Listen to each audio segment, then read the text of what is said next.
তার চোখের দৃষ্টি স্থির অথচ শূন্যতায় ভরা। হৃদয়ের গভীরে জমে থাকা কষ্টের পাহাড় আজ যেন ফেটে পড়ছে, কিন্তু সে কাঁদছে না। কান্নার শক্তি যেন হারিয়ে ফেলেছে। তার মুখে কোনো অভিব্যক্তি নেই, তবুও চোখে মুখে এক অজানা হাহাকার, এক নিঃশব্দ আর্তনাদ। রেলিংয়ের ধাতব তীব্র গরম হওয়ার পরও তার স্পর্শে সে কিছুই তা অনুভব করতে পারছে না, কিন্তু তার অন্তর যেন জ্বলছে। হৃদয়ের ভেতরে যে বিশ্বাস, যে ভালোবাসা সে এতদিন ধরে লালন করেছে, তা আজ ভেঙে চুরমার হয়ে গেছে। পুরো বাড়ি খুঁজে যখন তারাকে পায় না, তখন তুর্য ছাদে প্রবেশ করে আর আসতেই দেখে এমন চৌচির রোদ্দুরে তারা দাঁড়িয়ে আছে। আঁতকে ওঠে তুর্য। এই রোদে এই মেয়ে দাঁড়িয়ে কেন আছে? পেছনে পেছনে এদিকে বাকিরাও এসে থামে, তবে তারা ছাদের দরজার কাছে গিয়েই থেমে যায় আর পা বাড়ায় না। এদিকে তুর্য পা বাড়িয়ে আগে বাজখাই কণ্ঠে বলে ওঠে, তুই এই রোদে দাঁড়িয়ে কি করছিস? তোর না মাইগ্রেনের প্রবলেম? বলেই এগিয়ে আসে তারার দিকে। তারার তুর্যের কণ্ঠ কানে আসতে তার পুরো শরীর কেন জানি ঘৃণায় ভরে ওঠে। চোখ মুখ হুট করেই তার শক্ত হয়ে ওঠে। এতক্ষণের কষ্টগুলো যেন তার রাগে পরিণত হতে থাকে। রেলিংয়ে থাকা হাতখানা হুট করেই তার রাগে মুষ্টিবদ্ধ করে নেয়। এদিকে তুর্য তারার উত্তর না পেয়ে রাগে কটমট করতে করতে তারার হাত ধরে পেছন দিকে ফিরিয়ে নেয়। কিছু বলতে নেবে তার আগেই সেই স্পর্শে ঘৃণায় রাগে তীব্রতা ছড়িয়ে তুর্যের হাত ঝাপটা মেরে ফেলে দিয়ে চিৎকার করে বলে ওঠে, একদম আপনার এই নোংরা হাতে আমায় স্পর্শ করবেন না। তারার এহেন চিৎকারে সকলেই চমকে যায়। চমকায় তুর্য। হুট করে তারার এই ব্যবহার সে বুঝতে পারে না। হুট করেই তার রাগ হয় এই ভেবে যে এই মেয়ে নতুন নাটক করছে, তাও আবার এই রোদে। তুর্য এবার উল্টো ধমক দিয়ে বলে ওঠে, তোকে স্পর্শ করবো না মানে? কি যা তা বলছিস? তুর্যের কথায় তারার রাগ আরও বেড়ে যায়। এই মুহূর্তে তার একদম তুর্যকে সহ্য হচ্ছে না। সে আগের ন্যায় চিৎকার করতে করতে বলে ওঠে, হ্যাঁ হ্যাঁ, ছোবেন না আপনি আমাকে। আপনার মতো একটা নোংরা মানুষের ছোঁয়া আমার শরীরে লাগুক, সেটা আমি চাই না। এর থেকে আমার মরে যাওয়া ভালো।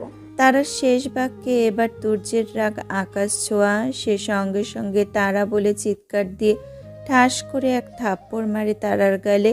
তা দেখে সকলে আঁতকে ওঠে। তারা গালে হাত দিয়ে এক পাশ ফিরে যায়। তাজ পা বাড়িয়ে যেতে নিলে তিথি তাকে আটকে দেয়। তাজ তিথির পানে তাকায়। তিথি চোখ দিয়ে ইশারা করে ওদের হাজবেন্ড ওয়েবের ভেতরে না ঢুকতে। থেমে যায় তাজ। সকলে বিস্মিত চোখে তাকিয়ে আছে দুজনের পানে। এদিকে তারা আরও বেশি রেগে শরীরের সমস্ত জোর দিয়ে চিৎকার করতে করতে বলে ওঠে, হ্যাঁ হ্যাঁ, মারুন আমাকে। আপনার মতো একটা নোংরা লোকের সাথে থাকার থেকে মরে যাওয়াই ভালো। কেন আপনি আমার জীবনটা নষ্ট করলেন? আমি তো আপনাকে বলিনি আমার জীবনে আসতে, তাহলে কেন এমনটা করলেন? আপনাকে বিশ্বাস করে আমি আমার সবটা আপনার হাতে তুলে দিয়েছি, আপনি কিনা আমাকে ঠকালেন। কেন করলেন এসব? কেন কেন? বলেই ঠোঁট ভেঙে কেঁদে ওঠে তারা। এদিকে তুর্য তারার কথা কিছুই বুঝতে পারছে না। সে এবার নিজের রাগকে ঠান্ডা করে ব্যস্ত কণ্ঠে বলে ওঠে, কি হয়েছে তোর? কেন এমনটা করছিস? আর আমি তোর সাথে কি এমন করেছি যে তুই আমার সাথে এসব আচরণ করছিস? আমি কিছু বুঝতে পারছি না, প্লিজ আমাকে বল। তুর্যের কথায় তারা কান্না থামিয়ে আগের ন্যায় বলে ওঠে, একদম নাটক করতে আসবেন না আমার সামনে, একদম না। এসব নাটক আর আমার সামনে চলবে না। আজকের পর থেকে আমি আপনার মুখটাও দেখতে চাই না। আজ থেকে আমার মনে শুধুমাত্র আপনার জন্য ঘৃণার জায়গা থাকবে, আর কিছু না। আমি আপনার সঙ্গে সংসার করতে চাই না, ডিভোর্স চাই আমার। সঙ্গে সঙ্গে পুরো ছাদ জুড়ে নিস্তব্ধতায় ঘিরে ধরে। সকলে আঁতকে ওঠে তারার কথায়। এদিকে আকাশ মেঘা লাবণ্য ডিভোর্সের কথা শুনে অবাক হয়। তারা কিছু বুঝতে পারছে না। তুর্য রাগে কিছু বলতে গেলে এর আগেই তারা আঙুল তুলে বলে ওঠে, আর যদি আপনি আমায় ডিভোর্স না দেন, তাহলে আমি নিজের হাতে নিজেকে খুন করে ফেলবো। তবু আমি তাজরিন খান তারা আপনার সাথে সংসার করব না। আজ থেকে তাজরিন খান তারার কাছে মেহরাজ খান তুর্য মৃত। মেহরাজ খানের জন্য মেহরাজ খানের জন্য শুধুমাত্র এই তারার হৃদয়ে ঘৃণা ছাড়া আর কিছুই নেই, কিছুই না, কথাটা মাথায় রাখবেন। বলেই হন হন করে হেঁটে চলে যায় তারা। গেটের কাছে এসে সকলের পানে একবার তাকিয়ে ফিরসে চলে যায় সকলকে এড়িয়ে। এদিকে সকলে তুর্যের পানে তাকায়। তুর্য স্তব্ধ ঠায় হয়ে দাঁড়িয়ে আছে। তারার শেষ কথাগুলো যেন তুর্যের চারপাশের সমস্ত শব্দ নিঃশেষ করে দেয়। চারিদিক নিস্তব্ধ হয়ে আসে, যেন সময় থেমে গেছে। তারার চোখের সেই আগুন, কণ্ঠের সেই ঘৃণা আর মুখের সেই দৃঢ়তা, সব মিলিয়ে তুর্যের হৃদয়ে এক ভয়ঙ্কর ঝড় বয়ে যায়, যেন কেউ তার বুক চিরে কাছি দিয়ে সব অনুভূতি কেটে ছিঁড়ে নিচ্ছে। তুর্য দাঁড়িয়ে থাকে নিঃশব্দে, নিস্পন্দন হয়ে, চোখের পলক পড়ে না, কানে শব্দ আসে না, শুধু মাথার ভেতর ঘুরপাক খায় তারার সেই বাক্যগুলো। তাজরিন খান তারার কাছে, মেহরাজ খান তুর্য মৃত। তুর্যের বুকটা ধক করে ওঠে, নিঃশ্বাস নিতে কষ্ট হয়। তার বুকের মধ্যে যেন কেউ পাথর চাপিয়ে দিয়েছে। এতটা কাছের মানুষ, যার জন্য সে নিজের সবটা উজাড় করে দিচ্ছে, সেই মানুষ আজ তার দিকে তাকিয়ে মৃত্যুর ঘোষণা দিল। সে এখন আর তারার প্রিয় মানুষ না, শুধু ঘৃণার প্রতীক। হঠাৎ তার চোখে পানি জমে ওঠে, কিন্তু সে কিছুতেই সেটা ফেলতে দেয় না। ভেতরে গুমড়ে ওঠা সেই কান্না তাকে পুড়িয়ে মারছে। চোখে অপার বিস্ময়, বুকে তীব্র হাহাকার নিয়ে এসে দাঁড়িয়ে থাকে। ঠোঁট কাঁপে তার, কিন্তু কোনো শব্দ বের হয় না। গলা শুকিয়ে কাঠ, মনটা যেন রক্তে ডুবে যাচ্ছে। দাঁড়িয়ে থাকার শক্তিটুকুও তার নেই। পা যেন ভেঙে আসছে তার, আর দাঁড়িয়ে থাকতে পারছে না। হুট করে সে হাঁটু ভেঙে বসে পড়ে। সঙ্গে তাহসান, মেঘা, তাজ, ভাইয়া, তুর্য যে যার মতো করে চিল্লিয়ে দৌড়ে আসে। তুর্যের কাছে এসে বসে পড়ে সকলে, তাকে ঘিরে ধরেছে। তুর্য নিথর দেহে তাকিয়ে আছে সামনের দিকে। সকলে তুর্যের পানে তাকিয়ে আছে। হুট করে কি হয়ে গেল কেউ বুঝতে পারছে না। সব যেন একটা ঝড়ের মতো এসে এলোমেলো করে দিয়ে গেল। টয়া দরজার আড়াল থেকে বেরিয়ে শয়তানি হেসে বলে ওঠে, যাক, অবশেষে নাটক শেষ হলো। বলেই টয়া বাঁকা হাসে। অন্যদিকে রুমে ঢুকে দরজা বন্ধ করতেই যেন পুরো পৃথিবীটা তারার জন্য থেমে যায়। বাইরে সূর্যের তাপ, চারপাশের বিস্ময়, রাগ, গর্জন, সব যেন এক নিমেষে দূরে সরে যায়। দেওয়ালের গায়ে হেলান দিয়ে ধপ করে বসে পড়ে সে। বুকের ভেতর হঠাৎ করেই যেন এক বিশাল শূন্যতা জন্ম নেয়। নিঃশ্বাস নিতে কষ্ট হয়, মনে হয় বুকটা যেন কেউ চেপে ধরেছে। চোখের কোণ থেকে অনবরত গড়িয়ে পড়ে নোনা জল, কিন্তু সে কান্না নয়, এটা যেন ভেতরের থেকে উঠে আসা এক ছিন্নমূল আর্তনাদ। গলার ভেতর কিছু একটা আটকে আছে। চিৎকার করে কাঁদতে চাইছে সে, অথচ পারছে না। বারবার মনে হচ্ছে সে ভুল করেছে, বিশাল একটা ভুল। তুর্য তাকে ঠকিয়েছে, ছলনা করেছে, তার বিশ্বাসটাকে মাটির সাথে মিশিয়ে দিয়েছে। তারার চোখের সামনে একটার পর একটা দৃশ্য ঘুরে ফিরে আসে। তুর্যের হাসি, ছায়ার মতো তার পাশে থাকা সেই রাতের কথা, বিশ্বাস করে সব দিয়ে ফেলার সেই মুহূর্ত। আর আজ আজ সেই মানুষটাই তার কাছে অচেনা, ঘৃণিত, নিষ্ঠুর। তার হৃদয়ের প্রতিটা রক্তবিন্দু যেন জ্বলছে, আর সেই আগুনে সে নিজেই পড়ছে নিঃশব্দে। নিজেকে ঘৃণা হচ্ছে তার, যে নিজের সমস্ত ভালোবাসা এমন একজনের জন্য রেখেছিল, যার কাছ থেকে আর এই মূল্য পেল। তারা নিজের বুকে হাত রাখে, সেখানে এখন আর ভালোবাসা নেই, শুধু আছে রক্তাক্ত বিশ্বাসহীনতা, এক চূড়ান্ত ঘৃণা, একরকম মরার মতো বেঁচে থাকা। রাত 10টা, তারাকুঞ্জ আজ নিস্তব্ধ। কেউ নেই আজ তারাকুঞ্জে, শুধু বড়রা যে যার ঘরে, আর তারা নিজের ঘরে। ছোটরা আজ একজনও বাড়িতে নেই, সকলেই চলে গেছে হামিদ খানের অফিসে। সেই ঘটনার পর তুর্য কোথায় জানি চলে যায়। হাজার কল করেও যখন পাওয়া যায় না, তখন অফিস থেকে খোঁজ আসে তুর্য অফিসে আছে, আর সকলে সেইখানেই ছুট লাগায়। তবে বড়রা এসব কোনো কিছুই এখন অবধি জানতে পারেনি, আর না ছোটরা জানার মতো পরিস্থিতি করেছে, তাই কেউ জানতে পারেনি। টয়া তো আনন্দে, সে আর তার মা ঘরে বসে পার্টি করছে, আর অন্যদিকে দুই প্রান্তে দুটি হৃদয় হাহাকার করছে। সকলে তুর্যের পাশে বসে আছে। তারা এসেছে কিছু সময় হলো। এসেই দেখতে পায় তুর্য ছাদের রেলিংয়ের ওপরে বসে আকাশপানে তাকিয়ে আছে। সকলে ভয় পেয়ে গিয়েছিল। তারা সকলে তুর্যকে নামাতে গিয়েও নামাতে পারেনি। শেষমেশ তারা হাল ছেড়ে দিয়ে দাঁড়িয়ে থাকে। তুর্য সে কখন থেকে চুপচাপ বসে আছে, কোনো কথা নেই তার মুখ থেকে। এদিকে তাহসানরা তুর্যের এই রূপ দেখে অবাক হচ্ছে। একটা মেয়ের জন্য তুর্য এতটা সিরিয়াস তারা ভাবতে পারছে না। আজ তারার জন্য তাকে কাঁদতে দেখেছে। যেই ছেলেটার চোখে তারা আজ অবধি চোখের পানি দেখেনি, সেই ছেলের চোখে আজ পানি দেখেছে তারা। তাহসানা তুর্যের এই অবস্থা না সইতে পেরে ধীর কণ্ঠে বলে ওঠে, বলি থামে তাহসান। তাহসানের কথা তুর্যের কর্ণপাত হতে সে তাচ্ছিল্যের হাসি হাসে। আকাশপানে তাকিয়ে সে বলে ওঠে, তাজরিন খান তারার জন্য এই তুর্য যে 100 কোটি বার কাঁদতে রাজি। তুর্যের কথায় অবাক হয় তাহসান সহ সকলেই। অবাক হয় না শুধু তাজ, তাছাড়া সকলেই অবাক দৃষ্টিতে তাকিয়ে আছে তুর্যের পানে। অন্যদিকে তারা তুর্যের রুমে পা রাখে। পুরো রুমটা এখন খালি। তারা পুরো রুমটাতে একবার চোখ বোলায়। যত যাই সে বলুক না কেন, সে তো জানে তুর্য তার কোন জায়গাটা ঘিরে আছে। সে যত যাই করুক, তুর্যকে ছাড়া থাকা যে তার জন্য অসম্ভব। এই কিছু ঘন্টার মাঝেই যেন তার মরে যাবার মতো অবস্থা। তুর্যকে না দেখে, তুর্যের সংস্পর্শে না পেয়ে যেন সে পুড়ে যাচ্ছে। চোখ মুখ তার ফুলে আছে কান্নার তোপে। তার রুমে তার ভালো লাগছিল না, শুধু অবাধ্য মন বারবার জানান দিচ্ছিল একটিবার তুর্যকে দেখতে চায়, চায় তার উষ্ণ ঠোঁটের স্পর্শ পেতে, মাতাল করা সেই শরীরের ঘ্রাণ পেতে।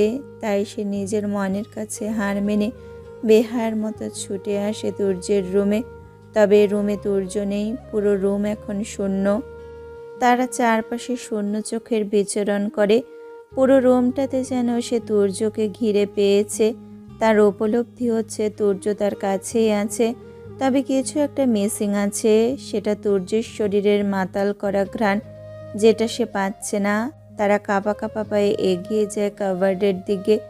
শরীরে তার শক্তি নেই বললেই চলে, যেন মনে হচ্ছে এই বুঝি সে অচল হয়ে পড়বে। তবুও সে ধীর পায়ে এগিয়ে গিয়ে কাবার্ড খুলে। কাবার্ড খুলতেই তুর্যের অগণিত কাপড়ের দেখা মিলে। তারা হাত বাড়িয়ে তা স্পর্শ করে, তারপরও যেন অনুভব করতে পারছে না সে। হাত বাড়িয়ে একটা শার্ট হাতে নিয়ে নাকের কাছে ধরে তীব্র এক ঘ্রাণ এসে বাড়ি খায় তার নাকে। মাতাল করা সেই ঘ্রাণ। তারা ড্রাগস নেওয়ার মতো করে তার ঘ্রাণ নেয়। অদ্ভুত রকমের এক ভালো লাগা ছুঁয়ে যায় তাকে। তারা চোখ খুলে আর একটা টি শার্ট বের করতে নিলে টি শার্টের টানে একটা কিছু ধপ করে নিচে পড়ে যায়। তারা টি শার্ট রেখে নিচের দিকে তাকায়। একটা ডায়েরি, হয়তো যেটা কাঠ দিয়ে তৈরি, তার ওপরের পার্টটা। তারা ভ্রু কুঁচকে তাকায়, কি মনে করে ঝুঁকে ডায়েরিটা হাতে তুলে সোজা হয়ে দাঁড়িয়ে যায়। ডায়েরিটা চোখের সামনে আনতেই দেখতে পায় ডায়েরির ওপরে খোদাই করে লেখা, তোর দহনের অগ্নিশিখা। ভ্রু কুঁচকে আসে তারার। এমন নামও বুঝি হয় নাকি ডায়েরির? তারা ডায়েরিটাতে একবার স্পর্শ করে, তারপর নিজের কৌতূহল না দমিয়ে রাখতে পেরে ডায়েরিটা খোলে। খুলতেই দেখা মিলে প্রথম পৃষ্ঠাতেও একই নাম, তোর দহনের অগ্নিশিখা। এবার আরও বেশি কৌতূহল জমে তার। এদিকে তাহসান নিজেকে আর ধরে রাখতে পারে না। তার বড্ড জানতে ইচ্ছে করে তারার প্রতি তুর্যের এত দুর্বলের কারণ কি। একটা মানুষকে এত ভালোবাসা যায় কি করে? সে এবারও একইভাবে বলে ওঠে। তাহসানের কথায় এবার তুর্য তাহসানের পানে তাকায়। আজ তার কি হলো কে জানে, কেন জানি তার ইচ্ছে করছে মনের সব কথাগুলো কাউকে বলতে। তাই সে হালকা হেসে বলে ওঠে, শোনো তবে আমার তারার প্রতি আমার ভালোবাসার কারণ। তুর্যের কথায় সকলে তার পানে তাকায়, সকলেই প্রায় অধীর আগ্রহ নিয়ে তাকিয়ে আছে। অন্যদিকে তারা ডায়েরির পৃষ্ঠা উল্টিয়ে পড়তে শুরু করে। তুর্য আকাশ পানে তাকিয়ে মৃদু হেসে বলে ওঠে, আমি তুর্য ছিলাম অতি প্রাণখোলা এক বাচ্চা। তার পুরো দুনিয়া জুড়ে শুধুমাত্র সে নিজেই ছিল। অতি চঞ্চল ও হাস্যোজ্জ্বল এক 7 বছরের বাচ্চা।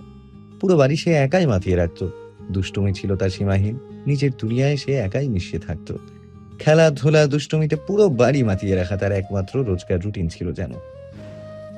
প্রতিদিনের মতো রোজকার নিয়ম করে ছোট্ট তুর্য তার বন্ধুদের সাথে খেলতে বের হয়, আর নিয়ম অনুযায়ী প্রতিদিনের মতো বাজি ধরে খেলে। তবে সেদিন আর সেই ছোট্ট তুর্য জিততে পারেনি। হেরে যায় সে। প্রথমবার আমাকে হারানোর পরে বন্ধুরা বেশ মজা নেয় আমাকে নিয়ে, তাতে প্রচন্ড রকমের রাগ হয় আমার। এসব কিছু সহ্য না করতে পেরে রাগে বাড়ি ফিরে আসি। বাড়ি এসে সে কি তোলপাড়, পুরো বাড়ির জিনিসপত্র রাগে ছোট্ট তুর্য ভেঙে একাকার করতে শুরু করে। কেউ তাকে থামাতে পারে না। তার ভাঙচুরের মাঝেই হুট করে তার ছোট মা প্রিয়ন্তী বেগম জ্ঞানশূন্য হয়ে পড়ে। থেমে যায় সে মুহূর্তে। বাড়িতে চিল্লাপাল্লা শুরু হয়ে যায়। তাকে নিয়ে শোয়ানো হয় বিছানায়, ডাক্তার ডাকা হয়, ডাক্তারও আসে। সেই ছোট্ট তুর্য তখন চুপচাপ বাহিরে দাঁড়িয়ে থাকে। কোনো কথা বলে না, না কোনো রকমের রাগারাগি করে সে। সে শুধু চেয়ে চেয়ে সবটা দেখছিল, সকলের চিন্তিত মুখখানা। এর মধ্যেই ডাক্তার বেরিয়ে আম্মু সেজো মাদের কিছু একটা বলে। মুহূর্তেই তাদের চিন্তিত মুখে হাস্য মুহূর্তেই তাদের চিন্তিত মুখ হাস্যোজ্জ্বল হয়ে ওঠে। পুরো বাড়ি তো খুশিতে আত্মহারা। ছোট্ট তুর্য তখনও বুঝতে পারে না হুট করে সকলের এই খুশি হওয়ার কারণটা কি। একটু আগেও তো সকলে চিন্তিত ছিল, তাহলে এর মাঝে ডাক্তার কি এমন বলল যে এভাবে তারা হাসছে? বিস্মিত চোখে তখনও সে চেয়ে আছে সকলের পানে। বাবা চাচারা সকলে মিলে খুশিতে আত্মহারা হয়ে মিষ্টি আনতে চলে যায়। সকলের এই হাসির কারণ বুঝতে না পেরে ছোট্ট তুর্য তার মাকে জিজ্ঞেস করে উঠল, কি হয়েছে, তোমরা এত হাসছো কেন? সেদিন তার কথা শুনে তার মা তাকে আদর করে খুশিতে বলে, তোর ভাই কিংবা বোন আসতে চলেছে। তোর ছোট মা তোর জন্য একটা পুতুল আনছে। আমি এটা শুনতেই কেন যেন সেদিন খুশি হয়ে যাই। কেন তা আমি জানি না, কারণ মেঘা কিংবা আবার অন্যান্য ভাই বোন হওয়াতে আমি কখনো এতটা খুশি ছিলাম না।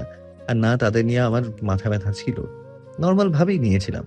কিন্তু যখন শুনি আমার ছোট মা মানে প্রিয়ন্তী মার বাবু হবে, তখন সে কি খুশি! আমি সেদিন পুরো বাড়ি খুশিতে দৌড়েছি। আমার খুশি দেখে সেদিন সকলে এসেছে। এরপর থেকে বেশ ভালোই যাচ্ছিল। মাসের পর মাস গড়াতে থাকলো, কিন্তু পরিবর্তন হলো ছোট মার 6 মাসের সময়। যখন আলট্রা করে জানতে পারলো মেয়ে হবে, সেটা আমার কানে আসতেই হুট করে আমি পরিবর্তন হয়ে গেলাম। আমার ভেতরে থাকা চঞ্চলতা, হাসিতে মেতে থাকা, সারাদিন দুষ্টুমি করে বেড়ানো, খেলতে যাওয়া, সবকিছুই হুট করে বদলে গেল। পুরনো রুটিনে আর চলা হলো না। হুট করে এই বড্ড জেদি আর একরোখা হয়ে গেলাম। নিজের পৃথিবীটা হুট করে ছেড়ে দিয়ে আরেকজনের পৃথিবীতে মন দিলাম। সেটা হচ্ছে আমার বাবুই, আমার ছোট্ট পুতুল। ছোট মায়ের প্রতি এতটা সিরিয়াস হলাম যে কাউকে ধরতে দিতাম না, এমনকি ছোট বাবা কেউ না। আমার মনে হতো ছোট মাকে কেউ ধরলেই বুঝে আমার বাবুইটা ব্যথা পাবে। ছোট মার সমস্ত কিছু দেখাশোনা আমি করতে থাকতাম। যতটা পারতাম ছোট মাকে আগলে রাখতাম। স্কুল থেকে আসার পর আর বাহিরে বের হতাম না। সারাদিন ছোট মার পাশে বসে থাকতাম, আর যা যা লাগতো সব আমি করে দিতাম। এভাবেই দিনের পর দিন গেল। আস্তে আস্তে সময় পেরিয়ে গেল। ডেলিভারির সময়ও এসে গেছে। হাতে মাত্র 2 দিন বাকি। তার আগেই ছোট মাকে হসপিটালে ভর্তি করানো হলো। তবে সেদিন রাতেই ছোট মার ব্যথা উঠে যায়। ডাক্তার জানান দেয় ডেলিভারির সময় হয়ে গেছে। ছোট মাকে অপারেশন থিয়েটারে নিয়ে যাওয়া হলো। সেদিন বাহিরে তুমুল বেগে ঝড় বইছিল। দমকা হাওয়ায় সবকিছু উল্টাপাল্টা করে দিচ্ছিল যেন। বাহিরের প্রতিটা মানুষের মুখে সেদিন চিন্তার ছাপ ছিল। ছোট্ট আমিটাও হাঁসফাঁস করতে থাকি। কেন জানি বারবার মনে হচ্ছিল আমার বাবুয়ের কিছু হবে না তো। সেই ভয়ে আমার ছোট্ট হৃদয়টা আরো বেশি ছোট হতে শুরু করলো। তখন সালটা ছিল 2007 ফেব্রুয়ারির 1 তারিখ, রাত 1:04:45। ওটি রুম থেকে বিকট শব্দে কান্নার আওয়াজ ভেসে আসলো। হসপিটাল জুড়ে সেই কান্নার আওয়াজ বইতে থাকে। ভূপৃষ্ঠে আগমন ঘটে এক ছোট্ট প্রাণের। তার কান্নার আওয়াজ আমাদের জানান দেয় তার আগমন বার্তা। পৃথিবী আলো করে তার আগমন ঘটে। মুহূর্তেই সকলের মুখে হাসি ফুটে। আমি সে কি হাসি! আমার খুশির যেন শেষ ছিল না। আমার ছোট্ট তারার আগমন। তারপর যখন ছোট মাকে কেবিনে শিফট করা হলো, তখন সবার আগে আমি কেবিনে প্রবেশ করলাম। দেখলাম ছোট মার পাশে একটা ছোট্ট দোলনাতে একটা ছোট্ট বাবু, যাকে সাদা টাওয়েলে জড়িয়ে রাখা হয়েছে। আমি এক পা করে গেলাম তার দিকে, আর কাছে গিয়ে আমি এক পা করে গেলাম তার দিকে, আর কাছে গিয়ে থামতেই দেখি আমার সদ্য জন্ম নেয়া ছোট্ট তারাটা ফ্যাল ফ্যাল করে তাকিয়ে আছে তার ছোট্ট চোখ জোড়া দিয়ে। তারার প্রথম চাহনিতে এমন কিছু একটা ছিল যা আমার অবুঝ হৃদয়টাকে খুব বাজেভাবে আসক্ত করে। তাকে দূর থেকে দেখে আমার মন ভরে না। ইচ্ছে করলো তাকে খুব কাছে আনতে, নিজের হাতের স্পর্শে আনতে। ব্যাস, হাত বাড়িয়ে নিয়ে নিলাম তাকে আমার কোলে। পুরো যেন তুলো ছিল তার শরীরটা, যেন এই বুঝে হাত দিলেই দেবে যাবে। তারাকে স্পর্শ করার পর কি হলো আমার কিচ্ছু জানি না। হুট করেই চোখ বেয়ে পানি গড়িয়ে পড়ে আমার। সেদিন ছিল আমার তারার জন্য প্রথম কান্না। তার জন্য আমার চোখে বেয়ে প্রথম অশ্রুকণা গড়িয়ে পড়ে। তাকে দেখতে এত কিউট ছিল বলে বোঝানোর মতো না। তার সারা মুখে সেদিন আমার আদরে আদরে আচ্ছা তার সারা মুখ সেদিন আমি আদরে আদরে ভরিয়ে দিই। আমার সেই আদর পেয়ে আমার ছোট্ট বাবুই সেদিন হেসে ওঠে। কি নিষ্পাপ সেই হাসি! হৃদয়ে ছোঁয়া এক হাসি ছিল তার। সেদিন তার হাসি দেখে তাকে আমি প্রথমবার বাবুই বলে ডাকি। আমার বাবুই পাখি। সেই ডাক শুনে আমার বাবুই তার ছোট হাতগুলো দিয়ে আমার আঙ্গুল আঁকড়ে ধরে। ব্যাস, সেদিনই ঠিক করে নিলাম এই হাত ছাড়ার নয়, মৃত্যু অবধি এই হাত আমার ধরে রাখতে হবে। সেই দিনই আমার অবুঝ মন ওয়াদা করে বসে তার এই ছোট্ট বাবুইকে তার খুব করে চাই, খুব করে। ব্যাস, সেদিন থেকে আমার আরো পরিবর্তন হতে শুরু করলো। ছোট্ট আমিটা আস্তে আস্তে নিজেকে হারিয়ে ফেললাম। বছর পেরোতে থাকলো, চোখের সামনে বেড়ে উঠতে থাকলো আমার তারা। নিজ হাতে তাকে লালন পালন করলাম আমি ছোটবেলা থেকে। তার সমস্ত কিছু আমি দেখতাম, খাওয়া দাওয়া থেকে শুরু করে সবটা। তারা আমার সবটাকে ঘিরে, আমার সমস্ত অস্তিত্ব জুড়ে শুধু তার বসবাস চলতে লাগলো। তার সমস্ত খারাপ লাগা ভালো লাগা সবটা আমার জানা ছিল।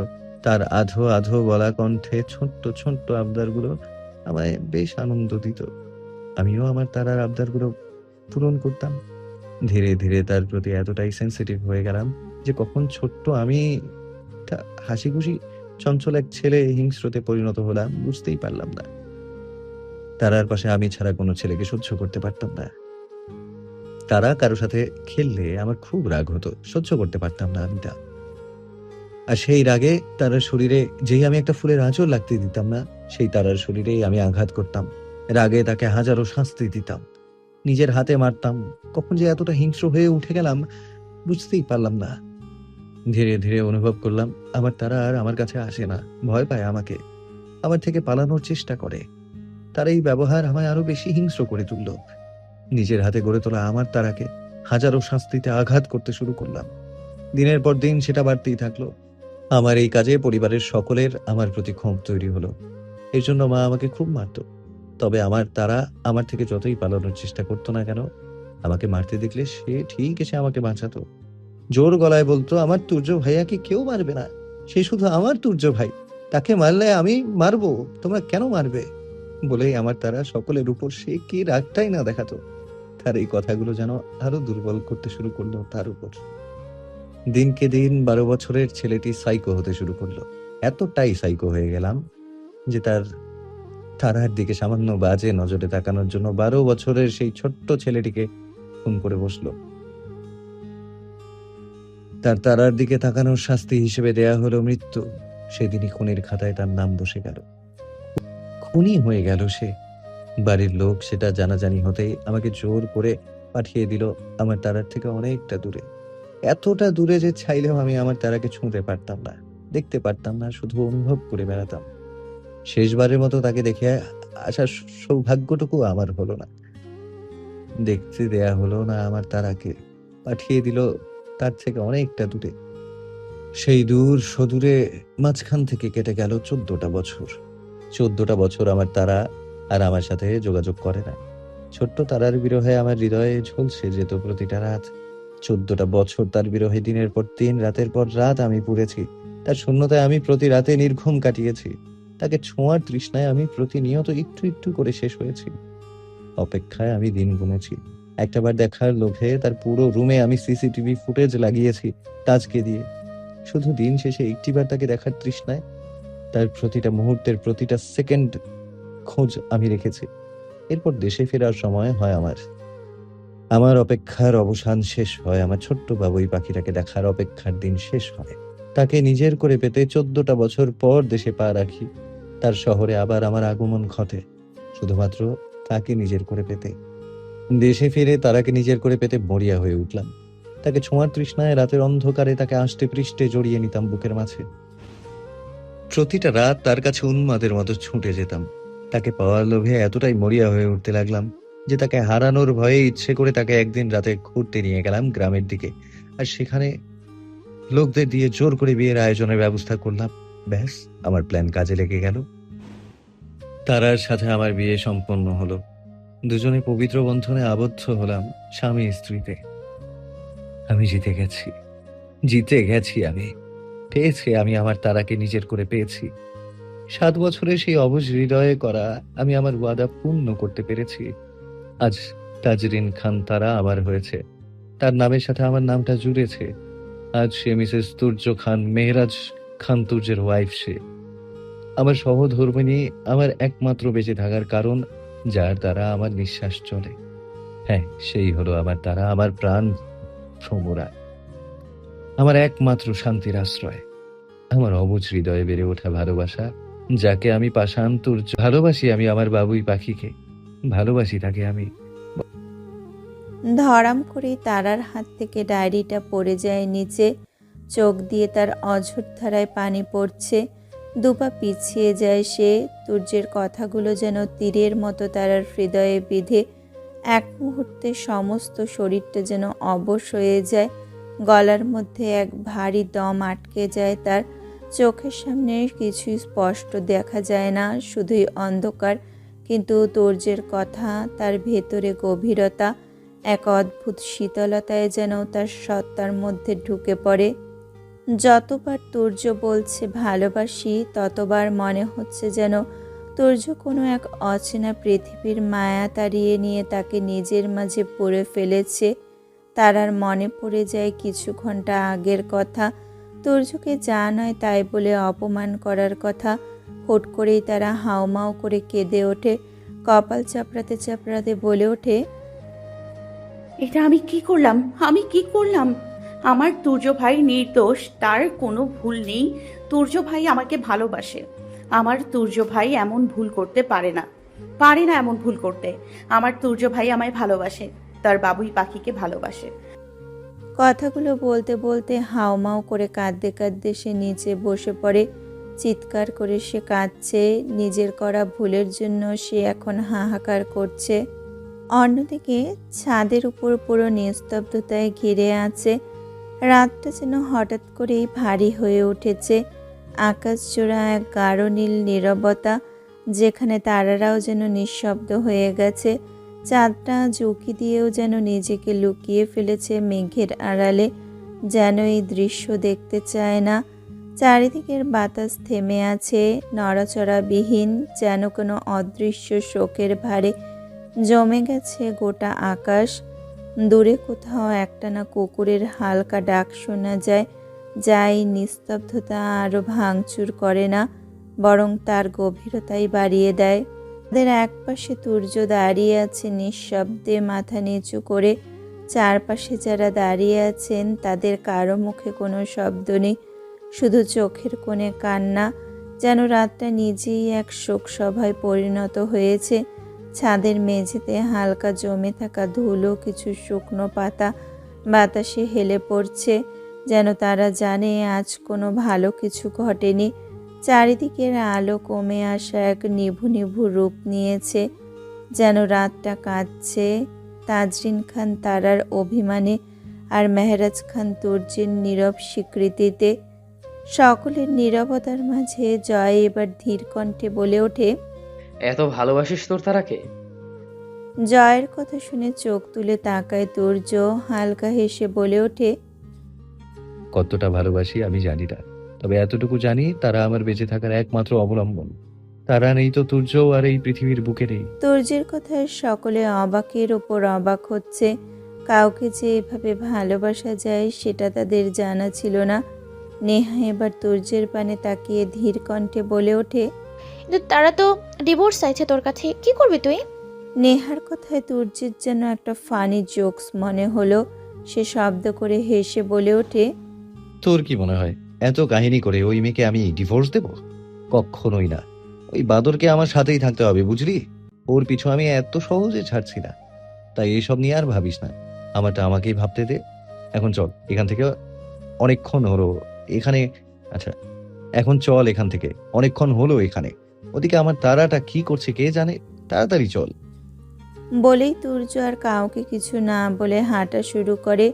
সকলে চেয়ে আছে তার যাওয়ার পানে। এ যেন তাদের কাছে এক অন্য তুর্য, একদম ভিন্ন তুর্য। তারা কাঁদতে কাঁদতে এবার কিছু একটা মনে পড়তেই তড়িঘড়ি করে চোখের পানি মুছে দাঁড়িয়ে বলে ওঠে,